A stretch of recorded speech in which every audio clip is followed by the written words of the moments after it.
Dear family, friends, and colleagues, I'm Richard Solomon. This is my life partner, Jackie Saunders.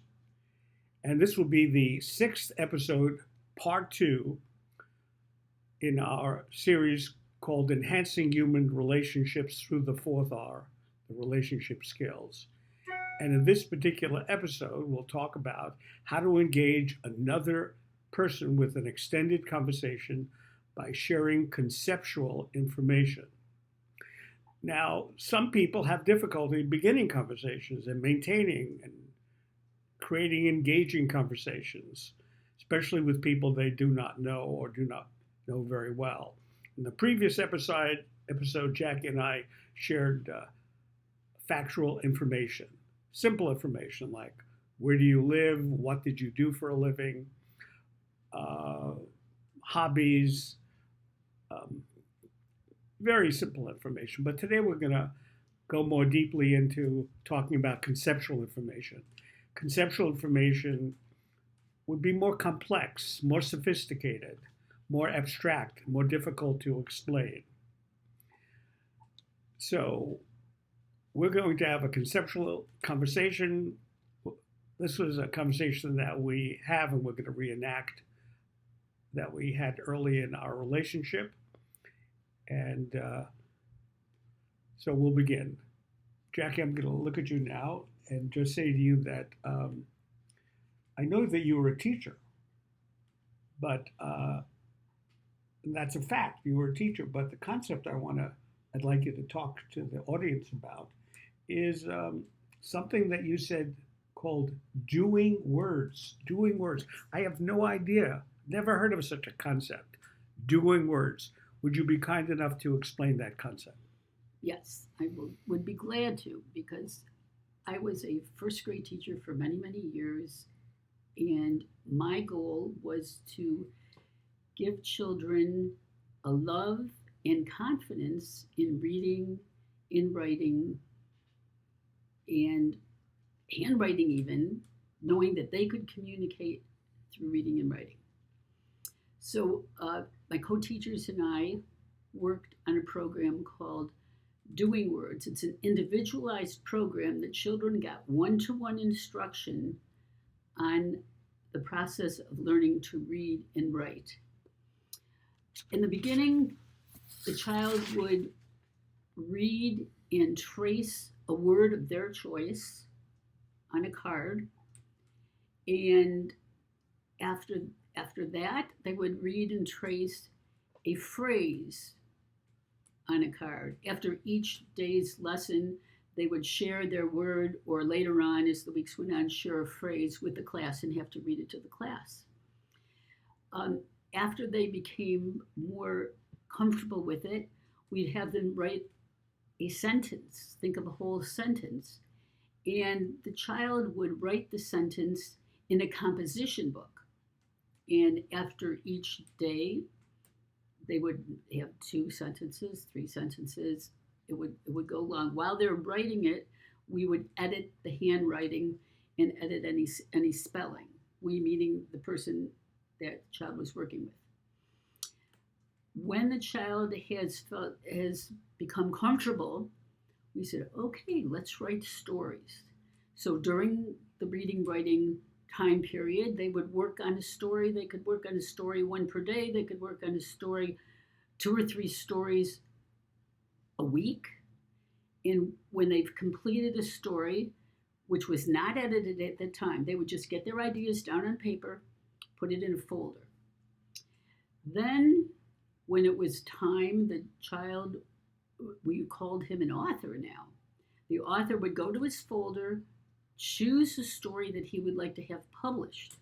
And with classroom volunteers, thank goodness for parents and grandparents who came to help, the child would edit his story. So while he was creating the story, he didn't have to worry about spelling or punctuation. We knew we'd take care of that later. It was the ideas that were being processed at that time. But when it comes time to editing, then we went through the spelling, the punctuation, any changes he wanted to make. The child, after it was edited, the child would have to decide which sentence or which words he wanted on each page of the book, because an adult would be typing it and printing it out and make 2 copies of the book. Then the child would get the book with blank covers and see his writing on the page, but no illustrations. Then it was up to him to illustrate the book according to what was written on each page. He would make the illustrations, he would illustrate the cover, he would also write a little paragraph about the author, just like you see in a real book that you buy. When the book is finished, the child would then have a book presentation to the class, and he would read his completed book to the class. He gets to take one book home, one copy of the book home, and the second copy of the book with the illustrations and all stayed in our classroom library. Wow. The child absolutely loved sharing a book that he worked on, and often in free time, he and other children would come and take the books from the library and read their own stories to each other. Wow. So let me tell you, if I think I understand what you're saying, you said a lot. You were able to take first graders who did not necessarily know how to read. Maybe they didn't even know the letters. Maybe they didn't even know how to write a letter. And through doing words, you enabled these first graders, I assume all of them? In my class, yes, first graders. To create a story, to write a book, to edit the story, to publish the story, to read it to their classmates, to create 2 copies of it, one for themselves and one for the library. And obviously you are very proud that you were able to achieve this with yourself and with your colleagues. Do I understand correctly what you said? Yes, that's exactly what happened. And years later, I've had parents and 8th and 9th graders come to me and say, I still have a copy of my book. And during the year, they would publish many books. Some of them maybe only 2 or 3. Other children were able to publish every couple of weeks. They were publishing a book, so they might have had 8 or 10 books to publish. At the end of the year, our principal asked each child to choose his favorite book that he published, and he would go and read his story to the principal and come back with a certificate, and the secretary would take a picture of him reading the book to the principal. It was really a big deal, and the kids loved it, and so did the parents.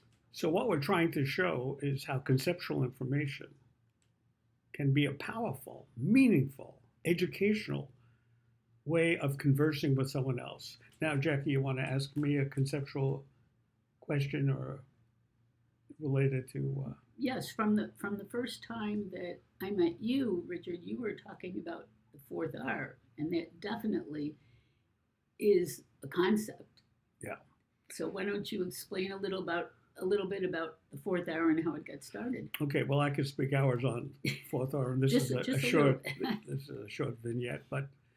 Basically, I thought education was more than just reading, writing, and arithmetic. The 4th R, relating, is so terribly important. Children had to learn how to positively, constructively, caringly, sympathetically, cooperatively relate to each other. Many of our children came into schools with antisocial skills, and we thought that schools should make us tremendous emphasis in teaching the relationship skills, listening, communicating, cooperating, resolving conflict, sharing feedback, etc. Indeed, I might also just add, teaching is really a relationship business. And normally, if this were a longer video, Jackie would summarize what I said and ask me a particular probing question, but we want to limit this presentation and simply invite all of you, our listeners, to practice engaging in a conceptual conversation between yourself and someone else, particularly someone who you don't know so well, and realize the beauty, the joy of engaging in conceptual information as it is to talk about factual information. Now, in the next episode, we will be sharing and demonstrating how to exchange experiential information. Experiential information is different than factual and conceptual. Now, if you want to reach me for any reason, post questions, or ask feedback, just send it to my email address, rdsolomonphd@gmail. You can send that information either through my Gmail, or you could send it and write your questions or comments on my Facebook page or my Instagram page.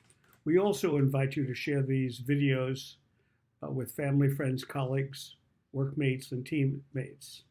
These video episodes can also be found on YouTube, TikTok, Instagram, and Twitter.